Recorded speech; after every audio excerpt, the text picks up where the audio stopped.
Saudações buscadores, aqui é o Thiago Sanz e esse é mais um Estudando, o vlog onde a gente analisa juntos os episódios que foram ao ar no YouTube. Hoje a gente vai falar do episódio 42, Intenção e Domínio sobre o Corpo. Se você ainda não viu, o episódio está aqui no card, na descrição, confere lá e volta para cá, beleza? E, bom, esse episódio é grande, é a continuação do episódio 41, foi uma sessão de quase 3 horas. E foi passado muita coisa. Tem uma colinha aqui para ajudar a gente. E a gente vai meio que na sequência do que foi passado no vídeo, beleza? Bom, a primeira parte, a consciência, ela passa sobre a intenção, né? E aí ele traz algumas diferenças entre a intenção no reino vegetal, animal e no reino humano, né? Basicamente ele diz que no reino humano, se nós não tivéssemos a intenção, nós estaríamos tipo como se fosse em coma, só teríamos o lado biológico, mas a gente não teria função cerebral. É como se a intenção gerasse, vamos dizer assim, a função no cérebro, tá? No reino vegetal não se tem isso tudo da intenção, é meio que gerado pelos chakras, tá? Que ele chama de vórtices, tá? Então, tudo que aparece de vórtices na seção são chakras. No reino vegetal, a gente não. Tipo, os seres não têm muito frequência de chakra desenvolvida, ou seja, velocidade, intensidade. Os chakras eles não têm exatamente aquele desenvolvimento. Então, eles são regidos, né? Foi assim que o termo que foi usado. Eles são regidos por outros grupos de consciência. O que significa isso? Significa almas-grupo, aquilo que a gente já ouviu muito no espiritismo, na teosofia e tal. Nada mais são do que uma egrégora que gerencia vários vegetais, vamos chamar assim, tá bom? Tipo uma mônada, né? E isso também ocorre no reino animal, né? Eles ainda não possuem uma complexidade de chakras suficiente para gerar energias distintas, tanto que as energias são muito parecidas. E quem decide como essa energia vai ser expressa no animal, essa regência, essa alma grupo, beleza? Então, nesses reinos anteriores aos humanos, né, existe uma variação com relação à intenção. É como se a intenção fosse gerada por essas almas grupo, né, e não exatamente dentro do campo animal. Embora o animal já esteja tendo uma participação nesse processo, mas ele sozinho não consegue isso, tá? E aí, conforme a complexidade vai aumentando, também aumenta a forma como o nosso corpo energeticamente funciona, tá certo? E aí que ele passou a explicar uma outra coisa interessante a respeito dos chakras, tá certo? Existem chakras que eu perguntei sobre o Chico Xavier, né? Vou dar uma explicada, que tipo de pergunta foi essa. Valdo Vieira comentou, quando ele ainda era vivo, né? Que o Chico Xavier ele conseguia tirar a energia do seu chakra base, né? E jogar para outros chakras, trabalhar essa energia, né? Como o Chico Xavier ele tinha um celibato, né? Não tinha relações sexuais, aquele chakra ele ficava inutilizado, vamos dizer assim, ou não inutilizado, porque a gente usa muito chakra base, mas quando ele entrava em certo desequilíbrio, esse desequilíbrio, quando a gente não tem uma vida sexual, ele tende a ter algum problema, certo? Então, isso precisa ser equalizado, né? E o Chico Xavier fazia isso de maneira muito inteligente. O Valdo, por exemplo, ele tinha uma dificuldade em realizar isso, né? Então, o Chico, ele tinha essa maestria, né? E o que a consciência passou é que os chakras, quando eles estão gerando mais que os outros, eles naturalmente tentam compensar os outros chakras que estão em funcionamento mais letárgico, com vibração direta para ele. O que acontece é que esse chakra ele não vai produzir exatamente a mesma energia que poderia ser produzida pelo chakra que ele está compensando, certo? Mas mesmo assim, eles trabalharão sempre na tentativa de harmonizar a consciência, tá? Harmonizar o corpo, os corpos, tá? Porque o chakra ele não tem a ver só com o corpo físico, tá bom? É mais ou menos esse o papo que eu perguntei sobre isso, e a resposta foi sobre essa harmonização natural dos chakras e essa tentativa não, é um ato compensatório do chakra, mas com uma certa deficiência, tá certo? E aí ele comenta que é importante que nós tenhamos a asepsia disso, o conhecimento e a percepção de quando a gente não está fazendo isso direito, quando nossos chakras não estão funcionando direito, não estão alinhados, né, que isso deveria ser algo que nós deveríamos fazer, assim como escovar o dente, enfim, atividades básicas do dia a dia, tá certo? E aí, que mais que ele passa? Ele passa sobre os domínios das células e do corpo. Basicamente, a intenção é gerada pelo chakra, potencializada pelos chakras, né? E o domínio sobre o corpo, sobre as células, é o mesmo princípio, né? A partir do momento em que a consciência ela ascende, quer dizer, o que é a ascensão, né? É passar de um estágio para o outro, vamos dizer assim. Ela passa a deixar de... como se o nosso corpo viesse uma programação básica, default, padrão, certo? E a gente, em um determinado momento, decide customizá-lo, fazê-lo funcionar, né? Então, essa configuração de fábrica, ela deixa de funcionar. O que é essa configuração de fábrica? O instinto, certo? E nós passamos, então, a comandar o nosso corpo. Né? Algumas pessoas falaram sobre a Radiaxis, né? Perguntaram para mim a respeito disso.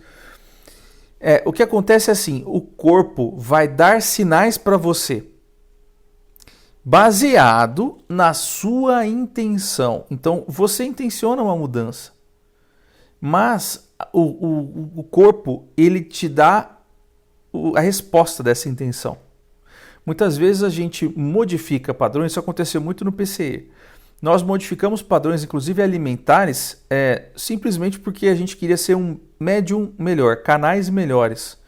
E a gente não sabia exatamente como a gente seria canais melhores, mas o nosso corpo sabe. Então, coisas acontecendo com a gente. Teve gente que começou a ter intolerância a alimentos, entendeu? Dentro do PCE. E os médicos consideraram isso doença, né? Distúrbio. E na realidade, não era isso. É só uma resposta do corpo para aquilo que nós intencionamos. Então a gente tem que estar ligado no que o corpo da gente fala. Não é que o corpo manda, o corpo responde à sua intenção, mesmo que você não esteja consciente, certo? A sua consciência está na sua intenção. A resolução do corpo, você pode não entender aquilo que vai vir pela frente, mas ela está em conformidade com o que você intencionou, tá certo? Isso é importante. Que mais? Movimentação do coeficiente consciencial. Essa acho que é a parte mais difícil do episódio. A gente explicou já no episódio do Biandroid, que está aqui no card, tá? Que nos corpos celestes tem um limite de energia que se pode abrigar, tá certo? De consciência, que é energia. Ou seja, quanto maior a sua consciência, mais energia você estará emanando, maior será a distância do seu campo áurico, enfim, etc. E o que acontece? O planeta ele não pode suportar, o corpo celeste, porque o planeta pode ser um satélite, uma estrela, enfim, tudo isso pode abrigar vida. Vamos dizer assim, o conjunto desses habitantes presentes, ele precisa ser correspondente com a energia total que o planeta pode suportar, tá certo? O planeta está constantemente ampliando essa energia para que a gente continue podendo expandir, tá certo? Só que às vezes, não é que às vezes, isso acontece o tempo todo, é a exalação e a inspiração e exalação de Brahma, que os hindus falavam, né? A gente constantemente morre e nasce, tá certo? Então, quando morre alguém, o planeta tem um espaço de consciência ali que aquele ser deixou para ser utilizado. Significa o quê? Ah, vai nascer outra pessoa com essa consciência exata? Não necessariamente. Muitas vezes a morte de alguém significa apenas que outros terão a possibilidade de expandir-se, certo? Essa expansão parece às vezes assim, nossa, mas morre muita gente, mas nasce muito mais do que morre. Como é que funciona isso, né? A expansão que a gente acha que é tão difícil, ela energeticamente falando, ela não é tão difícil assim de se sustentar. Vamos dizer que a energia que se despende para a gente fazer uma ascensãozinha de nada, que para a gente é muito, não é tão grande quanto a gente pensa, tá certo? Isso é importante de ser dito. Mas, o que ele quer dizer com esse que a gente chama de movimentação de coeficiente de consciência, né? A consciência ela está sempre subindo e descendo, certo? Morre gente, abre espaço, as pessoas vão ampliando a consciência. E essa movimentação desse vai e volta, do desencarne, do encarne, isso tudo que acontece aqui no planeta, gera naturalmente e organicamente uma energia. E essa energia, ela está destinada a algum local. Qual que é esse local? Lembra dos registros cósmicos? Então, esse registro cósmico ele tem uma central que rege estes registros. Essa central, ela também rege projetos, tá certo? E o que é projeto, Tiago? Projeto é tudo o que é feito no cosmos. Ou seja, projeto Terra, projeto adâmico, né? Tudo que acontece que é relacionado à vida, à manifestação de vida, é chamado de projeto, vamos dizer assim, podemos chamar de projeto. Então, todas as movimentações de coeficiência, elas estarão indo destinadas aos projetos. Essa central redistribui estas vibrações, essas energias para os projetos, distintos projetos, enfim. Isso é uma forma de otimização do próprio cosmos, do próprio universo, tá certo? Para que ele consiga sempre estar gerando vida e ampliação de consciência. É como um sistema de segurança, vamos dizer assim, tá certo? Para que, vamos dizer, nós, quando somos programados, quando somos geneticamente desenvolvidos, isso tudo já vem de fábrica conosco. Não somente conosco, mas qualquer ser. Não vou dizer que todos os seres participam disso, porque nem todos os seres têm essa experiência. Não existe muito... Tem um padrão, mas não existe muito uma lei com relação a tudo. Tem exceções para tudo, tá certo? E é meio que normal que os seres nasçam com essa possibilidade, porque não só nós estamos colaborando com outros planos na geração de energética, mas nós também recebemos energia de outros locais. Uma coisa que eu escuto muito falarem por aí, né, a gente ouviu muito a Carol Capel com uma confusão com a Cássia Faria aí recentemente, dizendo que não, os pleiadianos, né, pegam energia da Terra. Pois é, eles pegam, mas a gente também pega, entendeu? É sempre uma troca. Porque é assim que funciona. O universo inteiro é assim. Tudo é assim. Né? Então, é um grande desconhecimento a gente não prestar atenção que a manifestação de vida é contínua e conjunta. Tá? Então, não existe esse negócio de que seres estão drenando. Não, eles estão recebendo e doando. Todo mundo que recebe, doa. Tá certo? Todo mundo que recebe, doa. Beleza? É uma troca. Tudo é uma troca. Inclusive, se a gente está andando no shopping, em qualquer lugar, nós estamos constantemente recebendo e doando. É assim que funciona, gente. Beleza? A vida não pode ficar parada. Até água parada apodrece. Certo? Que mais? E eu falei já do sistema de gerenciamento de projetos, né, que é tal o que rege os registros cósmicos. E aí, do nada, como a gente começou a falar desse negócio de registro cósmico e de um local que rege o registro cósmico, aí eu soltei lá, então é a fonte, né? Pois é, aí a consciência passou para a gente um monte de informação sobre a fonte. De repente, a Gisele acessou que a fonte tem a fonte da fonte, que tudo é interligado, enfim. É um processo complexo de compreensão, mas assim, é como se... Isso é meio óbvio, a fonte ela não veio do nada, né? Então, quando a gente vê como funciona aqui embaixo, é evidente que é um repeteco do que acontece aqui. Tá certo? Então, é evidente que a fonte tem uma fonte. Existe um ponto zero dessa fonte. Tá certo? Mas é um processo muito distante do que a gente está vivenciando hoje. E muitas doutrinas famosas não ousaram tentar entender o que estava além disso. Tá? Eu acho que é muito difícil de compreensão. E assim, a gente entende a teoria desse processo, e para a gente acho que nesse momento basta esse entendimento. Mas, é claro, existe uma fonte da fonte. Então é muita bobagem a gente tentar classificar se a fonte é amor, se a fonte é conhecimento. A fonte é tudo isso e mais um pouco. Vocês estão entendendo? Porque é muito grande esse processo. E aí foi passado um outro lance de intersecções de dimensões. E aí eu achei interessante, porque quando a gente conversou com a Serquete, quem não viu está aqui, episódio 13 ou 12, no card. E nós falamos muito sobre dimensões com a Serquete. Não era o assunto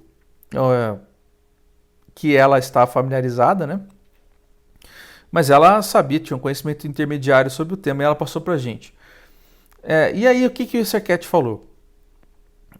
Ela falou que a gente perguntou de subdimensões, ela falou de subdimensões, mas as subdimensões ficaram assim, o conceito do que é subdimensão ficou meio jogado. E a gente agora trouxe, né?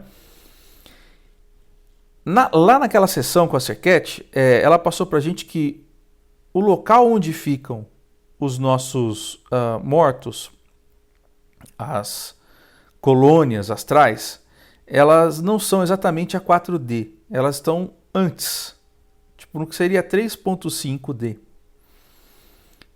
Como é isso aí, Thiago? Vocês sabem que as colônias ainda tem, ainda se come, ainda muitas vezes se trabalha, né? Se mantém hábitos terrenos, né? E ao mesmo tempo já existem coisas da 4D, né? Ou seja, o espírito ele está comendo, né? Não é porque ele vai ter fome, né? Mas uma hora ele pode ter a opção de parar de comer porque ele já não precisa mais disso. Então é um aspecto tanto 3D quanto 4D, certo?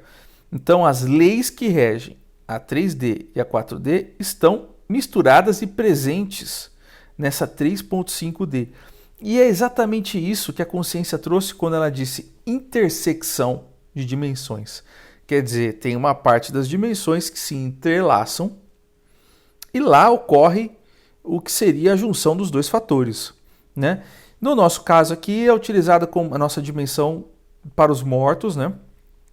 E Serquete disse que quando o planeta estiver funcionando só na 4D, ele também terá uma dimensão, uma subdimensão dos mortos que é entre a 4 e a 5, e assim vai. Então, as dimensões elas formam intersecções. E isso é interessante porque vocês percebem que fica muito difícil a gente classificar, numerar quantas dimensões existem. Porque veja bem, a gente tem a 4, tem a 5 e a 6. A 6, ela de repente, ela pode estar, sabe que nem divisa de município?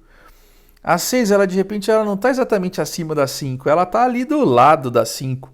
E ela também faz divisa ou fronteira dimensional com a 4. Aí a 4, a 5 e a 6, quando você vê, você tem mais 3 intersecções acontecendo. E aí não dá para você julgar que existem 82 dimensões, 52 dimensões. Pode existir dependendo de como se faz o cálculo. Então fica muito subjetivo, difícil de classificação, tá certo? Isso é importante, porque por isso que quando a Serquete, quando a gente perguntou quantas dimensões existem, ela falou infinitas. E claro que existe um número, Mas assim, é muito difícil a consciência que está lá na 8D, ela conta aquilo que ela conhece. Mas uma consciência que está acima dela vai conhecer e perceber mais dimensões. Então, como é que você classifica, mede? Né? Deixa de ser um tema relevante.